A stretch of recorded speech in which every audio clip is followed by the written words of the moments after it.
নমস্কার, স্বাগত 24 ঘন্টা। আমি পূজা রয়েছে আপনাদের সঙ্গে। চোখ রাখবো বিস্তারিত খবরে। সরডিহায় মালগাড়ির সিগন্যাল ভাঙার ঘটনা, মালগাড়ির চালক ঘুমিয়ে পড়াতেই এমন বিপত্তি ঘটে। প্রাথমিক তদন্তে এটাই প্রকাশ পেয়েছে। ঘুম ভেঙে উঠে ভুল সিগন্যাল দেখে মালগাড়ি চালান না, লাল সিগন্যাল না দেখে ট্রেন চালানোতেই বিপত্তি। প্রাথমিক তদন্তে উঠে এসেছে এমনই ভয়ঙ্কর তথ্য।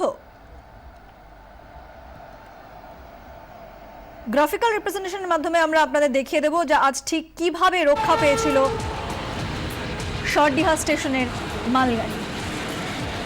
শালিমার টাটানগরে মালগাড়ির সিগন্যাল লাল যখন ছিল, সিগন্যাল উপেক্ষা করেই মালগাড়ি সেখানে এসে পড়ে।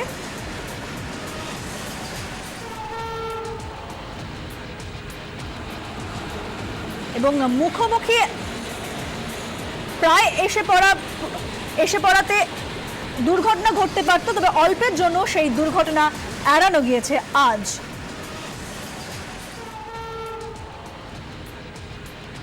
সরডিহায় আজ রক্ষা পেলেও সাঁইথিয়ায় 2010 সালে কিন্তু একই রকম ঘটনা ঘটেছিল এবং তাতে কিন্তু কোনো রকম রক্ষা পায়নি। দুটি ট্রেন মুখোমুখি চলে আসে এবং সংঘর্ষে সেখানে দুর্ঘটনা ঘটে।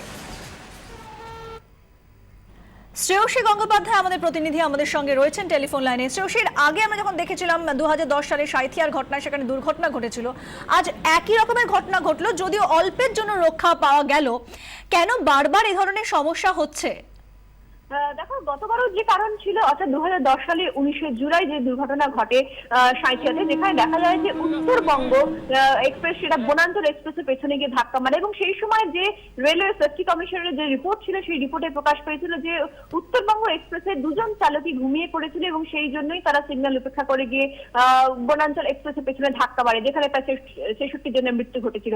ফলে সেই জায়গা থেকে দাঁড়িয়ে কিন্তু আজকেও কিন্তু ঠিক একই ধরনের কারণ সামনে এখনো পর্যন্ত উঠে এসেছে, যেখানে দেখা যাচ্ছে যে মালগাড়ির যিনি চালক ছিলেন সেই চালক কিন্তু আজকে ঘুমিয়ে পড়েছিলেন।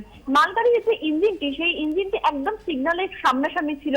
ফলে ঘুম থেকে হঠাৎ করে ঘুম ভেঙে চালক দেখেন তার মাথার উপরে যে সিগন্যালটি রয়েছে সেই সিগন্যালটি লাল ছিল, কিন্তু তিনি সেই লাল সিগন্যালটি দেখেননি।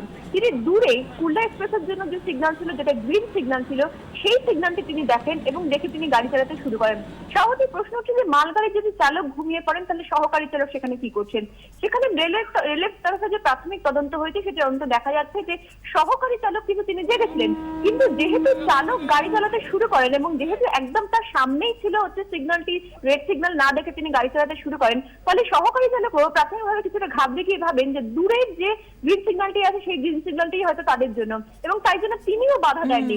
এটা নিঃসন্দেহে একটা অত্যন্ত গুরুতর একটা অপরাধ। এবং সেই জায়গা থেকে দাঁড়িয়ে কিন্তু ইতিমধ্যেই যেটা জানা যাচ্ছে যে যেহেতু ওই সময় সিগন্যাল ওভারশুট, অর্থাৎ সিগন্যাল ভেঙে মালগাড়িটি এগিয়ে যাচ্ছিল, তার ফলে ইন্টারলকিং সিস্টেমের জন্য পরবর্তী যে সিগন্যালগুলো ছিল সেই সিগন্যালগুলো গ্রিন সিগন্যাল থাকলে সেগুলো হঠাৎ করে সেগুলো রেড হয়ে যায়। এবং কার্যত সেই কারণে একটা সিগন্যাল গ্রিন ছিল, সেটা হঠাৎ করে রেড হয়ে গেল এবং কুল্লা এক্সপ্রেসের চালক সেটা দেখতে পেয়ে বুঝতে পারেন যে কিছু একটা সমস্যা হয়েছে, তাই জন্য তিনিও তখন থামিয়ে দেন।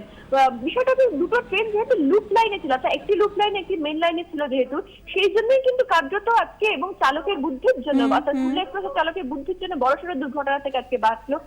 সাঁইথিয়ার মতন ঠিক একই রকমের ভয়াবহ দুর্ঘটনা কিন্তু আজকে হতে পারত। ধন্যবাদ। শ্রেয়সী গঙ্গোপাধ্যায় আমাদের প্রতিনিধি ছিলেন টেলিফোন লাইনে।